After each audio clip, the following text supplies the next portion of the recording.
à Moulay Ibrahim. Manuel Bompard, vous venez d'entendre ce que nous dit notre envoyé spécial. D'abord, une question assez simple. Quelle est votre réaction à ce drame au Maroc et ce séisme qui fait donc en l'état, même si le bilan reste très provisoire, 2012 morts au Maroc? C'est un drame terrible. Ma réaction, je pense qu'elle est la même que celle de toutes celles et ceux qui ont appris cette nouvelle samedi matin très tôt, c'est-à-dire une réaction de vive émotion, de chagrin, de peine, face à une catastrophe qui est terrible et un bilan qui est déjà très lourd. Vous l'avez dit, il sera sans doute malheureusement plus lourd. J'ai une pensée bien sûr pour le peuple marocain, j'ai une pensée particulière aussi pour les franco-marocains, les binationaux, toutes celles et ceux qui ont de la famille, des amis au Maroc et qui sans doute sont très inquiets, voire très peinés de cette situation. Et je forme le vœu que la France, les collectivités locales, comme elles ont commencé à le faire d'ailleurs, et je veux saluer de ce point de vue-là la réaction d'un certain nombre de maires, c'est le cas du maire de Marseille par exemple, Le maire de Montpellier le aussi, maire de Montpellier, plusieurs régions. ont fait preuve et ont dit qu'ils se tenaient à disposition des autorités marocaines pour leur apporter leur solidarité. Et puis peut-être appeler aussi à la solidarité individuelle. C'est-à-dire vous incitez les Français à faire des dons. Le groupe Altis est solidaire de l'appel du Secours populaire. Le Secours populaire qui a lancé cette campagne de solidarité, oui, bien sûr. Vous appelez les Français à donner. Quand ils le peuvent, bien évidemment, c'est pas facile pour tout le monde, mais oui, il faut le faire. Et nous, la France Insoumise, comme nous le faisons généralement, je pense que dans les prochains jours, nous organiserons aussi des collectes de solidarité pour pouvoir les remettre au Secours populaire. Vous parliez de la mobilisation de l'État. Il y a quelques instants, le président de la République, Emmanuel Macron, s'est exprimé à Delhi, à la fin du G20, sur l'aide possible de la France pour le Maroc. Écoutez le président de la République. Je veux ici avoir un mot tout particulier pour le Maroc et le peuple marocain, qui a connu hier une tragédie qui nous touche tous. L'ensemble du G20 a affirmé sa solidarité. La France a eu l'occasion de le faire dès les premières heures. Envoyer à Sa Majesté le roi Mohamed VI, évidemment, un message directement. Nous avons mobilisé l'ensemble des équipes techniques de sécurité pour pouvoir intervenir quand les autorités du Maroc le jugeront utile. Et en tout cas, nous sommes mobilisés, les échanges se font entre ministres et techniciens. Et nous avons ce matin mobilisé la Banque mondiale, le FMI, l'Union européenne et l'Union africaine pour, ensemble avec la France, justement marquer aussi un engagement fort de soutien au Maroc, au peuple marocain pour la reconstruction et l'aide financière dans ce contexte. Vous avez entendu le président de la République, quand les autorités marocaines le jugeront utile. Ça veut dire quand l'État, le Maroc, n'a toujours pas sollicité d'aide alors même que les pouvoirs publics, les collectivités proposent. Comment est-ce que vous jugez ce silence des autorités marocaines, alors même que ce ne vaut pas pour tous les pays, parce qu'on sait par exemple que Rabat a formellement demandé à l'Espagne de l'aide pour aller aider les populations sur place? Écoutez, je pense que l'heure est à la peine, à la douleur et à la solidarité, elle n'est pas à la polémique. Donc il y a les autorités marocaines qui, pour l'instant, manifestement, n'ont pas sollicité le soutien ou l'aide de la France. La France et un certain nombre de collectivités locales se sont dites disponibles et volontaires. J'espère que cette situation pourra se régler rapidement dans les prochaines heures, parce que je pense que ce qui doit être notre priorité, c'est d'apporter notre soutien pour les recherches, d'apporter notre soutien pour les personnes qui vont être démunies sous les décombres, et je pense que c'est ça qui doit l'emporter. Et vous pensez que dans l'immédiat, c'est bloqué parce que la France et le Maroc ont de mauvaises relations? C'est notoire entre l'histoire des visas. Je ne sais pas, je n'ai pas d'explication à cette situation, et encore une fois, je pense que le moment n'est pas à essayer d'inventer ou de construire des polémiques. Le moment, il est à la solidarité. Et encore une fois, j'espère que ça va se débloquer, si c'est bloqué, dans les prochaines heures, parce que ce qui doit être notre priorité à tous, c'est le soutien aux personnes qui sont frappées par ce drame. Mais donc, ce qu'on retient, c'est que ce que vous nous dites ce midi, c'est quand l'État, le président de la République, les collectivités sont à la hauteur du drame dans ce qu'elle propose pour aider le Maroc. Il y a une forme d'union nationale des partis politiques autour de la solidarité pour le peuple marocain. Je pense qu'il faut en tout cas qu'il y ait cette union de l'ensemble du pays pour faire preuve de solidarité envers le peuple marocain. Et bien que je combatte la politique du président de la République ou d'un certain nombre de maires des collectivités locales que vous avez évoquées, il me semble qu'il y a des moments où toute notre action doit aller dans la même direction, c'est-à-dire celle de la solidarité, tout simplement. Manuel Bompard, on va parler de ce qui s'est passé vendredi soir au Stade de France, où le président de la République a été sifflé, aussi de la polémique autour de l'interdiction des abayas. Mais c'est l'actualité. Il y a quelques instants, vous entendiez sur BFM TV le discours de rentrée de Marine Le Pen à Hénin-Beaumont. Et voilà ce que la La candidate du RN, probable pour 2027, a dit, elle dénonce un effondrement généralisé et parle, concernant d'Emmanuel Macron, du président de la République, de marketing et de malhonnêteté. Ça, c'est des mots que vous auriez pu prononcer, Manuel Bompard. Je les ai déjà prononcés. C'est d'une banalité assez affligeante que le président de la République multiplie les opérations de communication et les coûts marketing. Si vous aviez un doute sur ce sujet, la séquence risible et lamentable à laquelle on a assisté il y a 10 jours de ça, je pense qu'on a fait une nouvelle démonstration. Séquence risible et lamentable, vous parlez de... Des rencontres de Saint-Denis, de ces 12 heures totalement loufoques et grotesques qui n'ont abouti sur aucune proposition d'ampleur, alors que le pays est confronté à une situation d'un point de vue social qui est d'une gravité totale. Vous n'irez donc pas à la prochaine rencontre que propose Emmanuel Macron du même type et vous ne lui répondrez pas parce que le président de la République a fixé un délai, c'est jusqu'à ce soir, pour répondre à sa lettre qu'il vous a écrite. Je n'ai pas l'habitude, si vous voulez, de céder aux injonctions du président de la République. Donc, si on souhaite lui répondre, on lui répondra peut-être dans les prochains jours, on verra.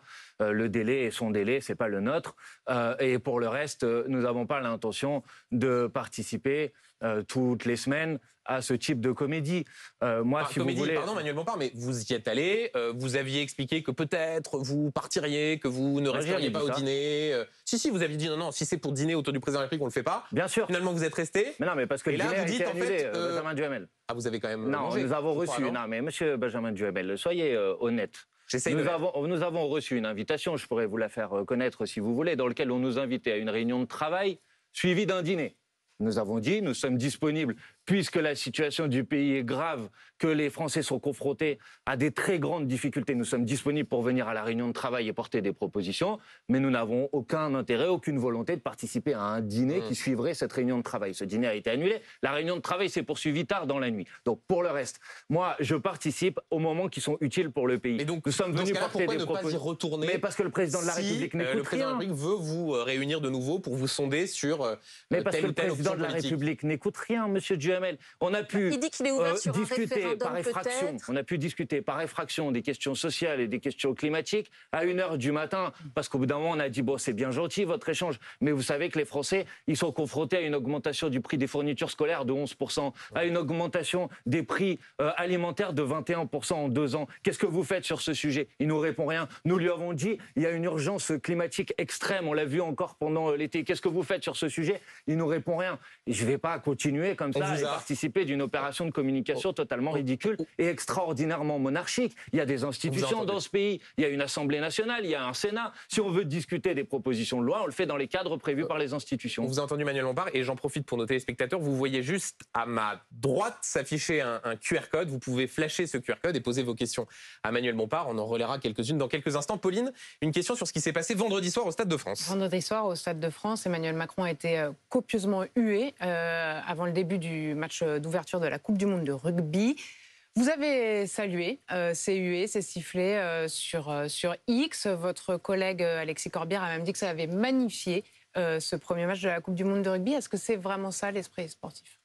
D'abord, l'esprit sportif met à distance les récupérations politiques, comme a essayé de le faire à nouveau le président de la République, en venant prendre la parole au milieu et en se mettant en scène. En saluant les sifflets, est-ce que vous faites pas vous-même de la compétition récupération sportive politique internationale, le président de la République essaye d'en tirer un profit personnel. Regardez juste, Manuel Bompard, quand il y a tous les tweets de la France Insoumise qui disent « formidable, il a été sifflé, on est ravis, regardez, c'est bien la preuve qu'il y a un décalage entre le peuple et le président », c'est aussi de la récupération politique. Non, mais c'est pas moi qui suis allé sur le terrain pour prendre la parole, c'est pas moi qui me suis mis en scène au moment de la Coupe du Monde avec monsieur Mbappé sur le terrain. Comprenez que les gens, au bout d'un moment, ils en ont un petit peu marre de ces opérations de communication et ils réagissent. Vous faites et de ils la ont raison de politique réagir. sur ce sujet. Mais madame, on ne maltraite pas son peuple impunément. Quand on sème du passage en force, du mépris, de l'arrogance vis-à-vis de la population, des retraites, pour vous, c'est une colère qui est toujours là et qu'il avait peut-être pensé C'est une colère qui est toujours là. C'est une colère qui est là depuis des années et des années, et sur laquelle la réforme des retraites est venue infliger une blessure supplémentaire qui ne guérira pas comme ça. Et ça n'humilie pas le pays quand on voit sur toutes les chaînes dans le monde entier un président de la République qui est hué. Est-ce qu'au fond, c'est pas davantage une humiliation pour la France plutôt que pour le président de la République dont vous félicitez? Et si vous voulez que je vous dise ce qui a humilié le pays dans cette dernière période, c'est par exemple quand l'ONU a pointé la stratégie de maintien de l'ordre de la France et a dit qu'elle n'était pas une stratégie de maintien de l'ordre convenable. Ça humilie le pays. Quand l'ensemble des observateurs internationaux remettent en cause la manière avec laquelle le débat démocratique a été organisé dans ce pays au moment de la réforme des retraites, ça humilie le pays. Le fait que la population, le peuple, à qui personne n'a donné de consigne, je veux quand même le préciser ici, exprime son émotion, son indignation et sa colère vis-à-vis du président de la République, c'est comme ça. Et quand je vois des députés macronistes, comme je l'ai entendu ce matin, dire que désormais il faudrait des lois d'exception pour empêcher de manifester au moment des compétitions sportives. Je dis mais revenez à la raison. C'est quoi la prochaine étape? Vous allez faire de l'ablation des cordes vocales pour que les gens ne puissent pas crier leur opposition au président de la République dans un stade? Il faut un petit peu revenir au calme là et un petit peu être raisonnable. Franchement, ce type de dérive est très inquiétante. Justement, le calme, on n'y est pas tout à fait à Clermont-Ferrand. Vous avez suivi ce qui s'est passé puisque sur les abayas, un homme a menacé d'égorger, de tuer le proviseur d'un lycée parce que sa fille qui portait une abaya en avait été exclue. La France Insoumise a fait un communiqué pour dire que ce choix du gouvernement d'interdire les abayas était un choix raciste. Est-ce qu'en faisant ça, vous ne donnez pas des arguments à ceux qui précisément veulent contrer cette décision d'une façon violente aujourd'hui? Non, et vous pourriez préciser que la France Insoumise a aussi réagi immédiatement par la voix de notre députée de Clermont-Ferrand qui s'appelle Marianne Maximi et qui a dit que si ces menaces, elles sont contestées par la personne en cause, mais si elles étaient avérées, elles sont bien évidemment insupportables et inacceptables. Donc, sur ce sujet, je pense que notre clarté est totale. Pour le reste, nous avons le droit de contester une décision qui est une décision absurde, qui est une décision dangereuse, qui est une décision qui, honnêtement, nous occupe depuis maintenant 3 semaines. Alors qu'il y a des sujets auxquels est confrontée l'école en cette rentrée qui sont d'une importance énorme. Mais et on met de côté du débat public. Et ça fait 3 semaines que nous sommes sommés de réagir sur l'ensemble de vos plateaux de télévision sur un sujet qui... Non, mais attendez, parce que moi je vais vous dire la vérité. Les chiffres, 298, c'est ça le chiffre qui a été annoncé par le ministre Attal. C'est 0,005% des élèves. Deux commentaires. Le premier commentaire, vous voyez bien, il est 12h17. On a traité d'autres sujets avant de parler des abayas, donc il n'y a pas d'obsession. On parle de tous les sujets d'actualité. Et pour rebondir sur ce que disait Amandine... On ne crée pas grand monde là, mais pour rebondir sur ce que disait Amandine, on sait votre opposition, mais simplement, quand vous dites dans un communiqué de presse, une fois passée la décision du Conseil d'État qui valide cette interdiction, vous dites que c'est une mesure raciste et sexiste. Est-ce qu'au fond, vous ne mettez pas une cible sur les dos de proviseurs qui tous les jours doivent appliquer cette interdiction des abayas? Vous les mettez vous les fragilisez. Parce que vous voyez bien que c'est des arguments qui derrière peuvent être utilisés. Non, et je vais vous dire, le raisonnement que vous développez sur ce plateau de télévision est infamant. Comment ça, infamant? Parce que vous faites exactement le même parallèle que celui qu'a voulu faire le président de la République lundi, c'est-à-dire de comparer le drame terrible qu'il y a eu autour de l'assassinat de Samuel Paty et la situation de jeunes filles qui portent des abayas. Si vous essayez, mais alors moi je vais vous répondre. Ça peut mener à des dérives. Madame, j'ai vu des gens soutenir l'interdiction de l'abaya avec des propos racistes insupportables. Est-ce que je vous amalgame la position que vous défendez ici d'interdiction de l'abaya avec ce type de propos? On vous demande si ne cherchez pas à venir me faire porter la responsabilité d'actions qui sont des actions inacceptables. Maintenant, on va avoir le débat sur le fond. Le débat sur le fond, il y a eu un premier recours au Conseil d'État. C'est une première forme de recours au Conseil d'État. Le Conseil d'État l'a rejeté. Il y a d'autres recours qui sont déposés. Le Conseil d'État dira son avis sur ce sujet. Quelle que soit la décision du Conseil d'État, je pense que cette mesure est une mesure qui, d'abord, ne devait pas être la priorité de cette rentrée et qui est une mesure qui, effectivement, va se traduire par des situations de discrimination qui sont insupportables. Et on en a déjà eu, parce qu'on en a déjà eu des premiers signes sous les yeux cette semaine. Quand vous avez une jeune fille qui se fait interdire d'accès à l'école parce qu'elle porte un kimono. Mais tout ça est grotesque. Et vous savez très bien, Manuel Bompard, que quand vous tapez kimono sur Internet, vous avez des conseils d'un certain nombre de gens qui, en fait, vous expliquent que porter un kimono, c'est une façon de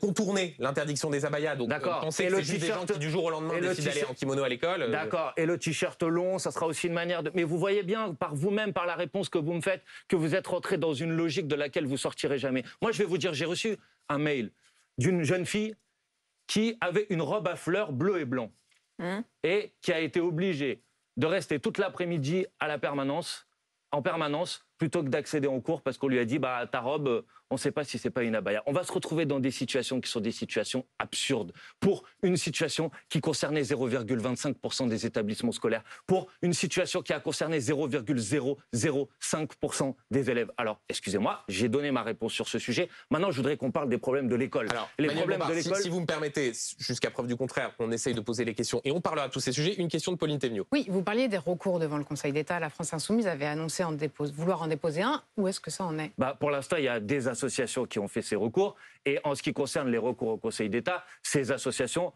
ont un droit à agir qui est plus important que ceux des groupes d'opposition. Vous renoncez en non, je ne renonce pas. J'attends de voir ce qu'il adviendra des recours qui ont été déposés par les associations. Et en fonction des réponses qui seront apportées à ces recours, on verra si la France Insoumise dépose aussi son propre recours. Bon, maintenant, il y a des recours qui vont être examinés. Ce qui signifie que vous ne dites pas aujourd'hui aux parents d'élèves, aux jeunes filles, c'est la loi, il faut la respecter.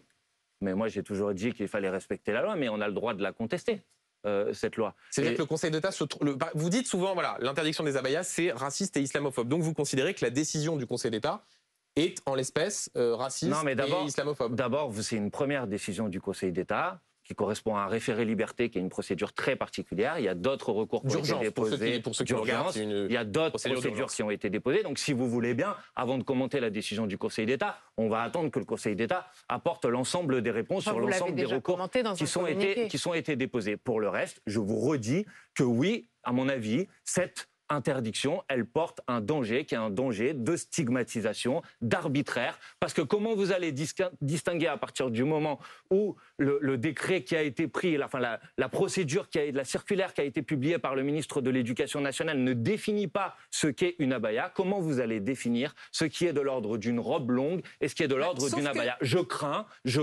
et je pense que ce qui s'est passé cette semaine l'a déjà démontré, que malheureusement cette définition, elle se fasse en fonction de la religion supposée de la personne que vous avez en vous, et donc que ça se traduise par une situation d'inégalité. Le Conseil d'État a dit le contraire, il a dit que ça ne contrevenait pas aux libertés fondamentales. Et là où on pourrait trouver que vous avez deux poids, deux mesures, c'est que quand le Conseil d'État annule la dissolution des soulèvements de la terre, vous dites, je cite, le Conseil d'État dit stop à la dérive autoritaire du pouvoir. Oui. Donc là, ça vous arrange, le Conseil d'État prend des bonnes décisions. Et quand c'est inverse, est-ce que vous pensez je suis d'accord avec vous. Quand le Conseil d'État prend une décision que je partage, je la soutiens. Et quand le Conseil d'État prend une décision que je ne partage pas, je dis que je ne partage pas cette décision. C'est encore mon droit, parce qu'on est encore dans une démocratie. Donc, vous voyez, pour le reste, non, mais le Conseil d'État, pour l'instant, il n'a pas examiné l'ensemble des recours. Je peux vous le dire sur tous les tons, si vous voulez. Mais en attendant, vous dites malgré tout, c'est la règle qui s'impose et vous invitez les parents, les jeunes filles à la respecter. Mais c'est d'abord ce qu'ils font, en fait. Et je voudrais vous dire que, contrairement à ce qu'on essaye de faire croire dans ce débat depuis plusieurs semaines, l'intégralité des personnes de ce pays, des parents de ce pays, ce qu'ils ont envie, c'est que leurs élèves puissent s'élever dans des bonnes conditions. Ils ne sont pas là dans une logique de provocation. Ils disent juste qu'il y a des élèves qui ont l'habitude d'aller en cours avec un certain nombre de vêtements et qu'ils ne comprennent pas pourquoi on va les humilier comme ça a été fait là, où vous allez écarter une jeune fille parce qu'elle a une robe trop longue, que vous allez lui demander pourquoi elle la met. Et je trouve que ça n'a aucun sens. Donc tout simplement, maintenant, la question qui nous est posée, c'est comment on fait en sorte que nos élèves ils puissent étudier dans des bonnes conditions. Donc peut-être qu'on peut y venir maintenant. On va juste s'interrompre quelques instants. Non, on y revient, on a encore plus de 25 minutes d'émission. Alors, on va pouvoir en parler. Donc, Manuel Bompard, on se retrouve dans quelques instants, on parlera pouvoir d'achat et on retournera au Maroc. À tout de suite. Manuel Bompard, toujours invité de BFM Politique, votre rendez-vous politique du dimanche. Manuel Bompard, on va continuer à vous interroger, notamment sur la question du pouvoir d'achat. Mais juste avant, on va retourner au Maroc et retrouver notre envoyé spécial Igor Saïri, qui est en ce moment même à Marrakech, devant un centre de don du sang. Et ce que vous constatez, Igor, c'est que les Marocains continuent d'affluer pour donner leur sang et pour aider leurs compatriotes, c'est ça ? Absolument, le centre régional de transfusion du sang ne désemplit pas depuis 48 heures. Ici, juste devant, vous le voyez par exemple, il y a un club de supporters ultra de l'équipe de football de Marrakech. Margot, ma caméraman, va tourner sa caméra pour vous montrer cette file d'attente qui est sur des dizaines et des dizaines de mètres de long. Les Marocains ont envie d'être solidaires et ils le montrent depuis maintenant hier matin. Ce centre ne désemplit pas. Alors on nourrit les gens, on leur offre de l'eau et des dates pour qu'ils puissent avoir un minimum d'alimentation avant de faire cette prise de sang. Et je suis avec Sheima. Sheima, elle est volontaire, c'est une Marocaine, volontaire depuis hier. Et Sheima, qu'est-ce que cela vous fait de voir tous ces Marocains qui veulent donner leur sang? Oui, là, nous sommes Marocains, on est comme ça depuis des années, comme vous savez. Normalement, une fois qu'on a un problème, on fait toujours main dans la main pour qu'on résoudre nos problèmes ou bien nos problèmes quand même. Il y a même des touristes, vous me disiez. Oui, exactement. Il y a plusieurs nationalités. Il y a des Anglais, des Français et aussi des Indiens, même des Marocaines. Et voilà. Merci beaucoup, Sheima. Bon courage. J'ai même croisé une Australienne qui vient de s'installer à Marrakech il y a quelques mois et qui tenait absolument à donner son sang par solidarité, parce qu'elle aime le Maroc, elle aime la culture marocaine, elle aime les Marocains. Merci beaucoup Igor Saïri en direct de Marrakech. Vous êtes avec Margot Sève, Monsieur Bompard. Les téléspectateurs ont pu voir sur la droite de l'écran ce QR code. Et donc voilà une question qui est posée par un téléspectateur qui s'interroge sur ce que vous avez dit sur les Restos du Cœur, voilà, sur la façon dont vous avez eu de contester le don qui avait été fait par LVMH et la famille Arnault de 10 millions d'euros. Peut-être qu'on va voir dans quelques instants la question apparaître. La voici. Que pensez-vous du don de Bernard Arnault au Restos du Cœur? Avez-vous fait vous-même un don? Question posée par GB YouTube. Est-ce que vous répondez? D'abord que moi-même, avec les Insoumis, non seulement nous avons fait des dons, mais nous avons organisé des collectes. J'étais moi-même hier à l'organisation d'une collecte de produits alimentaires pour les associations de solidarité, les Restos du Cœur, mais d'autres, bien évidemment. Pour le reste, moi, je n'ai pas contesté le don de Bernard Arnault. Si vous avez dit, au fond, non, je ne l'ai pas contesté. Merci pour l'aumône, c'est de la charité. Je n'ai pas le pouvoir de le contester. J'ai dit que Bernard Arnault, s'il avait payé ses impôts au taux auquel il aurait dû les payer l'année dernière, il aurait dû donner à l'État 400 millions d'euros. Donc je dis que quand il fait un don de 10 millions d'euros, très bien, on prend. À minima, lui mais dire il aurait merci, dû payer 40 fois plus d'impôts l'année dernière. Emmanuel Bompard, vous pouvez à minima lui dire merci. Mais moi, vous savez, quand je fais un don, je ne fais pas de dépêche AFP pour qu'on me dise merci. Je le fais parce que j'ai envie d'être solidaire avec celles et ceux qui sont dans la difficulté et dans le besoin. Et pour le reste, je dis... C'est-à-dire qu'il n'y a pas de sincérité dans sa démarche. Je ne veux même pas... je n'ai pas l'intention de chercher ou d'explorer son cœur ou son cerveau, ça ne m'intéresse pas. Je dis qu'il y a une question politique derrière, qui est la question du modèle de société dans lequel on a envie de vivre. Et qu'en ce qui me concerne, je suis favorable à ce que la solidarité, le partage de la richesse, ça s'organise par la loi, par la justice fiscale, par l'impôt, et que je préfère que l'on respecte la loi et qu'on paye ses impôts au taux auquel on doit les payer. Il respecte la loi, on peut considérer que c'est oui, mais il l'utilise, il met en place la loi, elle est respectée. Il met en place des mesures d'optimisation fiscale que je conteste et que je combats. Et je pense qu'on a le droit de dire quand même que fidèle aux principes républicains qui sont les nôtres, parce que c'est ça notre principe républicain, c'est-à-dire chacun donne à hauteur de ses moyens et chacun reçoit à la hauteur de ses besoins. Dans un instant, Pauline Thévenoud va vous poser une question sur le prix de l'essence, mais juste avant, cette deuxième question de téléspectateur qui au fond fait écho à votre réponse, ce petit côté un peu systématiquement grincheux des Insoumis. Voilà ce que vous dit Brigitte. Moi, regardez, quand arrêterez-vous de critiquer systématiquement le gouvernement, même quand il y a des propositions positives? La France en a assez. Mais je ne critique pas systématiquement le gouvernement quand il fait des choses positives. Le problème, c'est qu'il ne fait pas grand-chose de positif. Donc ça, il faut que Brigitte pose la question au président de la République. C'est Brigitte, c'est pas Brigitte Macron. Hein, non, c'est Brigitte.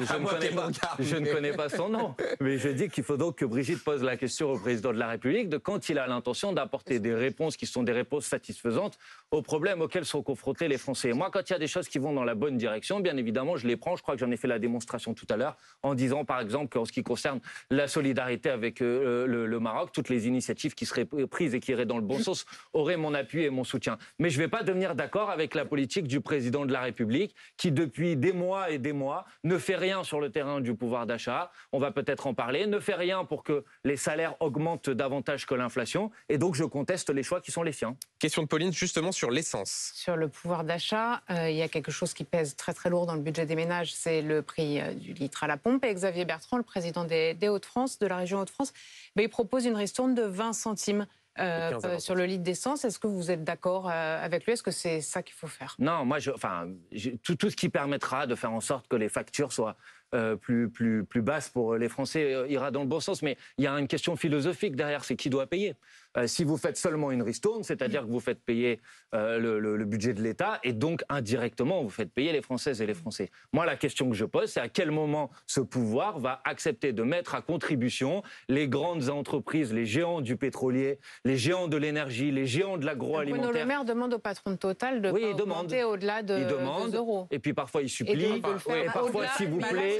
Mais le ministre de l'économie, il n'est pas là pour faire la manche. Non, mais attendez, là, en l'occurrence, pour préciser, Patrick Pouyanné a laissé entendre que ce plafonnement à 1,99 € le litre continuerait. Mais très bien, mais moi, mon sujet, c'est est-ce qu'à un moment, on peut, par la loi, intervenir pour faire en sorte que les prix soient plus bas, que les marges soient encadrées, que les salaires puissent augmenter. Donc la proposition est-ce qu'on peut sortir une ristourne de 15 à 20 centimes? Laissez-moi juste répondre jusqu'au bout à votre question. Est-ce qu'à un moment, on peut sortir de cette logique d'incantation auquel le ministre de l'économie est maintenant tellement habitué que tout le monde l'appelle maintenant Bruno Demande? J'entends tout le monde reprendre ce terme maintenant. Donc à un moment, merci de me redonner le copyright, mais c'est pas tout le monde, c'est juste... à un moment, est-ce qu'il peut décider, comme ça se fait dans d'autres pays, comme on l'a déjà fait en France, d'avoir des mesures de blocage des prix. On l'a fait en France sur le gel hydroalcoolique pendant la crise sanitaire. On va vous dire qu'il y a forcément un rattrapage, que par exemple l'an prochain les Français vont payer plus cher, que ça mais coûte on peut très me cher dire aux des finances bêtises, mais ça n'en fait pas des choses convaincantes. Vous savez, le Fonds monétaire... Combien vous bloqueriez par exemple concrètement? Par exemple, 1,50 €, oui, bien sûr, qui était le prix avant que ça augmente. C'est ce que proposait la droite l'an dernier. Et ça oui, mais elle le proposait. Non, mais écoutez, essayons d'avoir un débat sérieux sur ce sujet. Elle le proposait par l'intermédiaire d'une ristourne, c'est-à-dire d'une prise en charge par la puissance publique de l'écart. Moi, je dis qu'il faut mettre les entreprises à contribution et donc avoir des mesures de blocage des prix. Et eux vous répondent que ça crée des pénuries. On recevait la semaine dernière sur ce plateau... Mais il y a eu une pénurie de gel hydroalcoolique après la mesure de blocage des prix pendant la crise sanitaire. C'était un secteur très spécifique. On recevait sur ce plateau... mais il n'y a pas eu de pénurie. Juste Manuel Bompard. On recevait sur ce plateau la semaine dernière Alexandre Bompard, d'autres Bompard. Pas exactement les mêmes orientations, le PDG de Carrefour, qui c'est peut-être votre... Enfin bref, voilà. Donc le PDG de Carrefour, Alexandre Bompard, qui disait, c'est simple, si on bloque les prix, ça crée des pénuries, on compense en augmentant d'autres produits, et donc c'est une fausse bonne idée. Je pense que ce n'est pas vrai. Je pense que ça s'inscrit dans une vision économique qui consiste à faire croire que, en quelque sorte, le problème aujourd'hui, c'est que si on augmente les salaires, si on bloque les prix, ça va se traduire par d'autres augmentations des prix, alors que vous avez l'ensemble des institutions économiques internationales et même le Fonds monétaire international, que vous n'allez pas accuser d'être une officine de la France insoumise, qui vous dit qu'on est dans une situation dans laquelle c'est l'augmentation des profits des grandes entreprises qui est responsable de la moitié de l'augmentation des prix. Ça, c'est une déclaration du FMI. Sur la question des prix agroalimentaires qui ont augmenté de 21% en 2 ans, les marges de l'industrie agroalimentaire ont augmenté de 70% dans la même période. Donc, que M.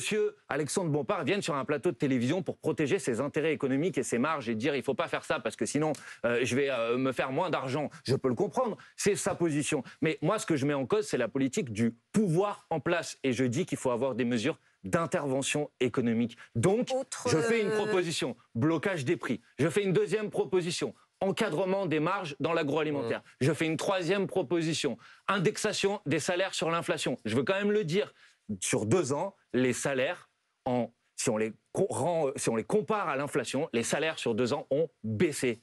Les Français ont perdu. Ils ont moins augmenté que l'inflation. Et voilà. Donc, ils ont baissé. Le pouvoir d'achat des Français a baissé. Donc, il faut des mesures d'augmentation des salaires. Et malheureusement, il faut une conférence sur les salaires que le gouvernement et le président de la République se refusent à convoquer. Question d'Amandine sur l'immigration. Oui, le gouvernement hésite toujours aujourd'hui, Emmanuel Bompard, à maintenir dans son projet de loi immigration une mesure pour régulariser aujourd'hui les travailleurs sans papier.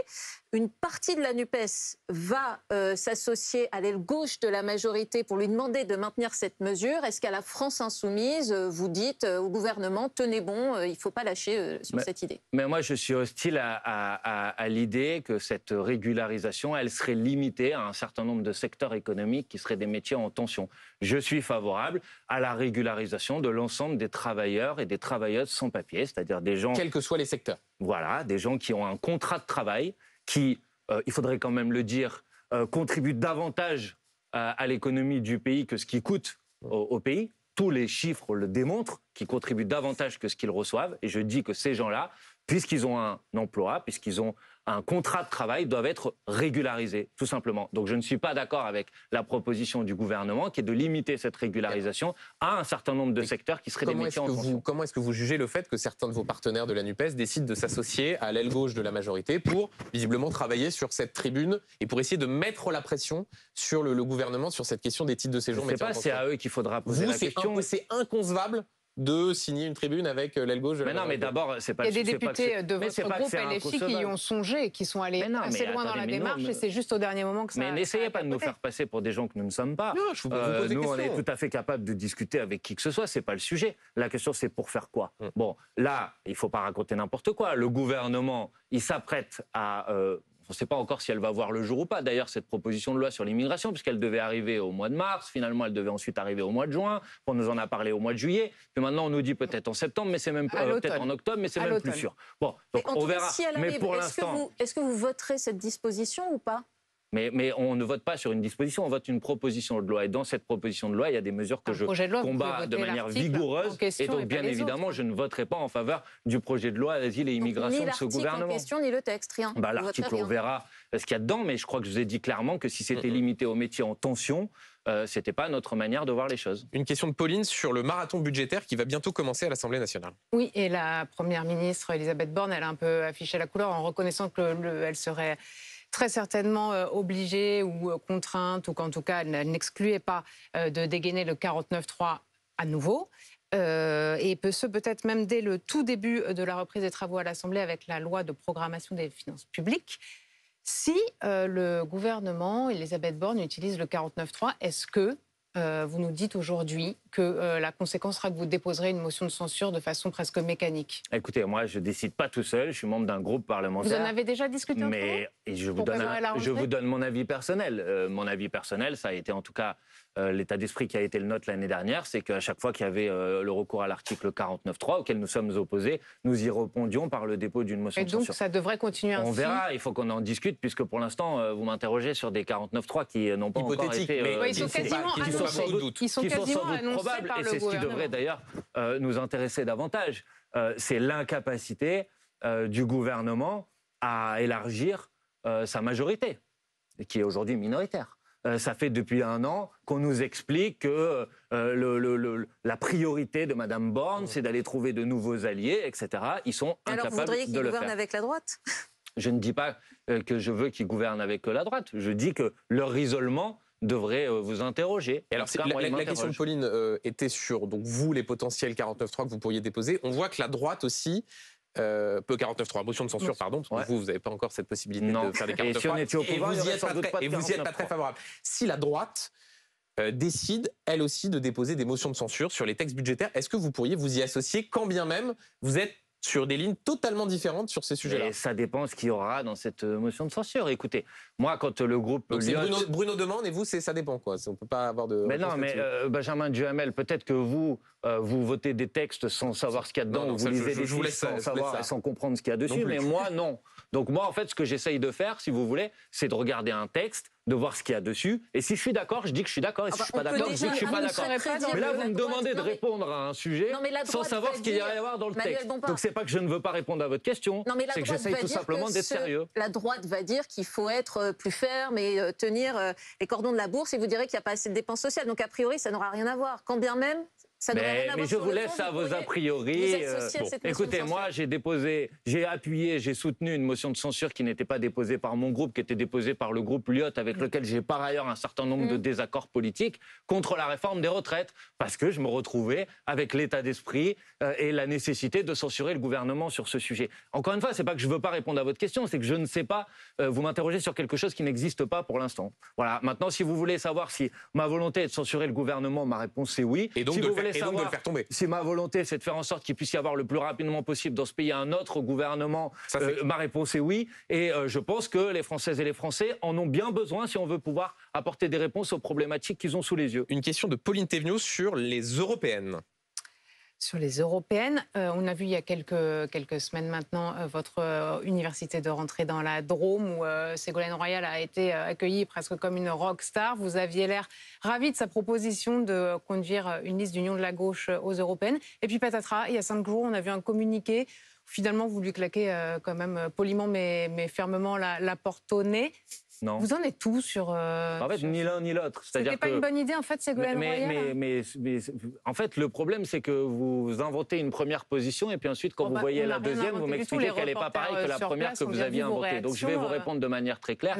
Nous avons effectivement publié un communiqué cette semaine qui dit précisément exactement la même chose que ce que nous avions dit au moment de notre université d'été, que je vais résumer ici en quelques instants. Toutes les initiatives, toutes les prises de position qui vont dans le sens de la recherche d'une liste commune de la NUPES aux élections européennes vont dans le bon sens. On les accueille positivement. Et donc c'était quoi, Ségolène Royal? C'était juste un coup politique pour essayer d'embêter les socialistes? Non, il n'y a pas de coup politique. Ségolène Royal a pris position pour dire qu'il fallait une liste commune de la NUPES aux élections européennes et elle a raison. Et en disant qu'elle souhaiterait... qu'elle l'apporterait, et ça n'avait pas l'air du tout de vous déplaire sur le moment. Ensuite, elle a dit qu'elle proposait sa candidature pour mener cette propre liste et nous avons dit que nous étions prêts à examiner cette proposition à partir du moment où elle recevait l'assentiment de l'ensemble des composantes de la NUPES. Point à la ligne, c'est ce que nous avons dit il y a 3 semaines, c'est ce que nous avons dit cette semaine, donc ne cherchez pas à inventer une contradiction qui n'existe pas. Maintenant, pour le reste, oui, j'affirme ici la nécessité d'avoir une liste commune de la NUPES aux élections européennes.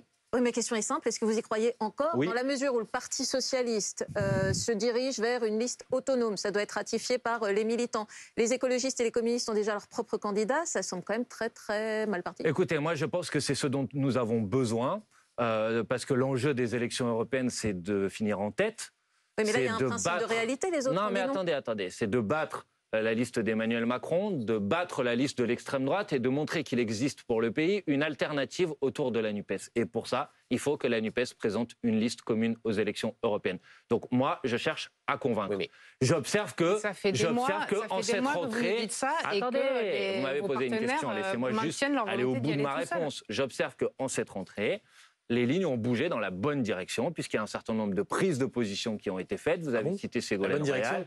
Je peux citer Benoît Hamon qui a pris la parole aussi. Un certain nombre de députés socialistes. Qui soit tête de liste, non, mais ne cherchez pas à me poser tout de suite des questions de casting. Moi, ce qui m'intéresse, c'est d'essayer de faire en sorte de convaincre de la nécessité de cette liste commune aux élections européennes. À quel moment vous prendrez acte du fait que vous prêchez dans le désert? Personne ne veut, à part vous, de cette liste unitaire. Mais en fait, je ne prendrai acte de ça quand ça sera une réalité, pas quand vous me le demanderez, Benjamin Duhamel. C'est pas déjà une réalité. Regardez, cette semaine... Marie Toussaint, tête de liste écologiste, Monsieur Desfontaines, tête de liste communiste, et le PS qui dit il faut une liste autonome. En tout cas, ce que j'observe, c'est votre entêtement à enterrer la liste commune de la NUPES devrait faire réfléchir ceux qui s'y opposent. Pour le reste, vous avez peut-être oublié, par exemple, le fait que cette semaine, les organisations de jeunesse de la NUPES ont présenté un programme commun pour les prochaines élections européennes et se sont toutes dit favorables au fait que ces discussions puissent avoir lieu. Elles ont sollicité des rendez-vous avec les organisations politiques. Moi-même, je les recevrai demain matin au nom de la France Insoumise. Elles recevront aussi, elles seront reçues par le premier secrétaire du Parti Socialiste et par les membres d'Europe Écologie Les Verts. Donc non, je ne renonce pas, je continue à vouloir convaincre. 80% des sympathisants de la NUPES sont favorables à cette liste commune de la NUPES, donc c'est ça qu'il faut faire. On vous a entendu, il y a beaucoup de questions de téléspectateurs, donc je vous en soumets une autre. C'est Amer qui vous pose la question, ne croyez-vous pas que le RN est plus proche que jamais de gagner les prochaines présidentielles? Que comptez-vous faire face à cette situation? Voilà la question que vous pose Amer. Écoutez, précisément... quand je parle de l'enjeu des élections européennes, c'est une manière de répondre à cette préoccupation. Oui, je dis que pour que les Français aient en face d'eux la possibilité d'avoir une autre alternative à Emmanuel Macron que le Rassemblement national, il faut montrer que cette autre alternative, elle peut remporter les élections européennes. Tout le monde me parle de sondages sur le Rassemblement national, etc. Vous pourriez anticiper les questions vous pourriez quand même regarder tous les sondages, et notamment tous ceux qui disent, tous, sans aucune exception, qui disent qu'une liste commune de la NUPES aux élections européennes bat le Rassemblement national. Non, c'est pas autre chose, c'est les élections, c'est le principe de la démocratie. Il y a ce sondage qui est très intéressant et qui vous est pas du tout favorable, qui a été publié dans Libération et qui dit, en comparant le Rassemblement national et la France insoumise, que les électeurs jugent aujourd'hui le Rassemblement national plus crédible, plus compétent que la France insoumise, et qu'à l'inverse, vous êtes plus dangereux que le Rassemblement national. Est-ce que votre stratégie brûler de la fureur n'a pas été totalement contre-productive? Alors, vous êtes d'accord qu'en démocratie, ce qui permet de mesurer le rapport de force électoraux, c'est les élections? Donc peut-être que le sondage ou l'ensemble des sondages qui ont été publiés sur les élections européennes devraient vous interpeller. Donc c'est les sondages quand ils sont bons, on s'y intéresse, et quand ils sont moins bons, là on considère que c'est les autres sondages qui sont intéressants. C'est toujours pareil, non, mais c'est pas moi qui ai lancé sur le sondage, c'est madame. Non, mais c'est vous qui dites ce sondage, je veux pas le regarder. Peut-être que vous pourriez regarder l'ensemble des sondages. C'est juste que je suis en train d'essayer de vous dire pour le reste. Moi, être inquiété, ça dépend qui. Moi, il y a des gens que je veux inquiéter, effectivement, bien sûr. C'est-à-dire ceux qui s'en mettent plein les poches dans ce pays depuis 2 ans, pendant que l'ensemble des Français tirent la langue et n'arrivent pas à finir les fins de mois. Oui, je veux les inquiéter, je suis d'accord. Parce que je veux faire en sorte que ça s'arrête. Parce que je veux faire en sorte que la vie, elle soit moins difficile pour les gens.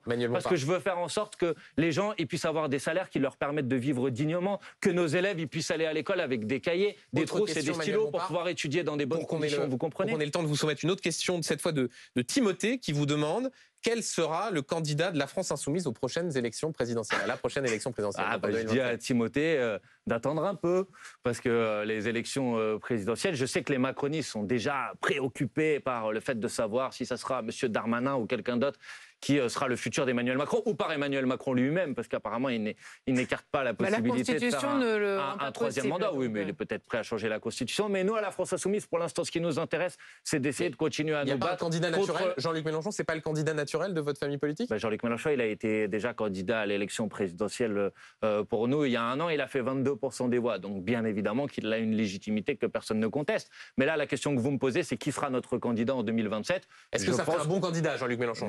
Mais bien sûr, Jean-Luc Mélenchon, ça a toujours été un bon candidat. C'est celui qui a amené notre famille politique de 3% dans les fameux sondages dont vous ne cessez de parler, à 22% dans les élections dont vous avez parfois tendance. Donc si l'élection avait eu lieu demain, ce serait lui, il n'y a pas de débat. Je pense, oui, parce que c'est intéressant. Par exemple, puisque vous aimez bien les sondages, vous savez, les sondages qui ont été publiés le vendredi avant les élections présidentielles, à combien ils mettaient Jean-Luc Mélenchon ? Moins que son score. Non, pas moins, 17%, il a fait 22, 5 points d'écart. Ça devrait vous amener à être un peu plus prudent sur l'utilisation des sondages dans les commentaires politiques. Merci beaucoup, Manuel Bompard, d'avoir été l'invité de BFM Politique.